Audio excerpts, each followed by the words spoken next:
दी banking गुरु channel में आपका स्वागत है। आज हम अपनी इस वीडियो में यस बैंक के जो लेटेस्ट डेवलपमेंट्स हैं उसे डिस्कस करते हैं।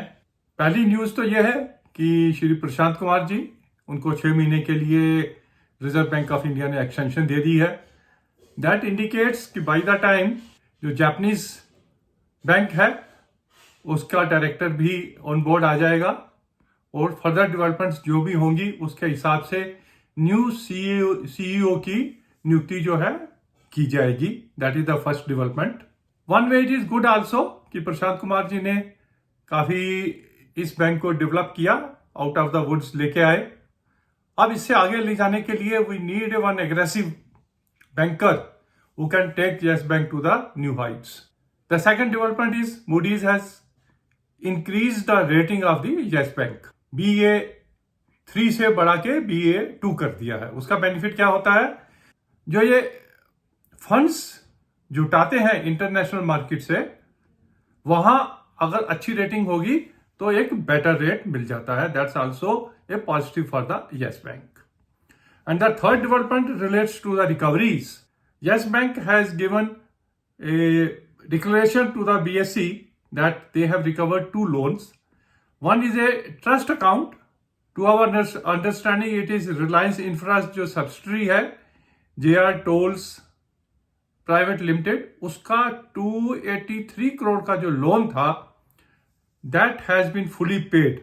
Though it is said that the OTS में इसको सेटल किया गया है, but the Reliance Infra says कि they have fully paid the loan with interest.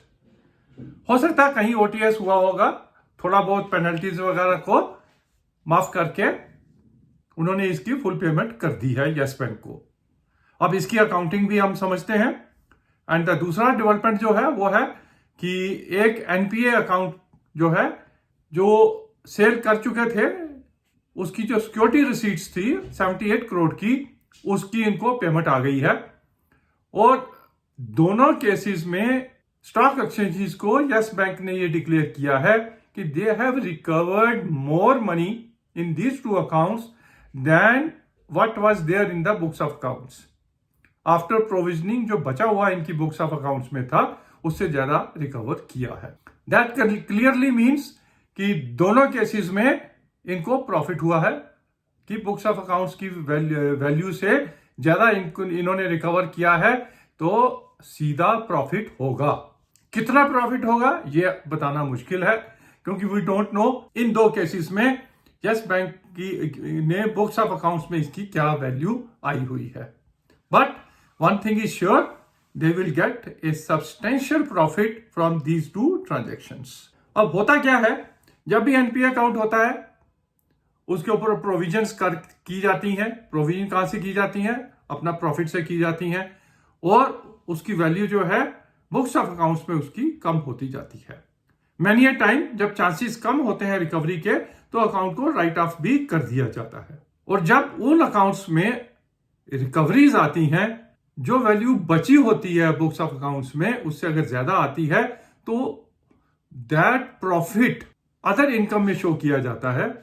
But at the same time we have seen that whenever this one time type of profit बैंकों को जब भी होता है, और जो प्रूडेंट बैंकर्स होते हैं वो उसको हालांकि अदर इनकम में तो शो करते हैं, दैट मीन्स ऑपरेटिंग प्रॉफिट तो बढ़ा देते हैं, but at the same time वो अपनी प्रोविजंस भी बढ़ा देते हैं, और नेट प्रॉफिट में उसका इतना इंपैक्ट नहीं दिखता है। That is a prudent bankers call. हमने लास्ट टाइम भी देखा, जब भी रिकवरीज बेटर देन दी बुक वैल्यू अगर हुई है यस बैंक के केस में, तो इन्होंने अपनी प्रोविजंस बढ़ा दी, ताकि फ्यूचर में अगर कहीं कुछ सेटबैक लगे तो उसके अगेंस्ट उसको प्रोवाइड फॉर पहले से करके चले। तो one thing is clear, they have got a substantial profit from these 2 transactions. Second thing is clear कि उनकी जो अदर इनकम है वो बढ़ के आएगी। अदर इनकम बढ़ के आएगी इस क्वार्टर में, तो उनका ऑपरेटिंग प्रॉफिट बढ़ के आएगा।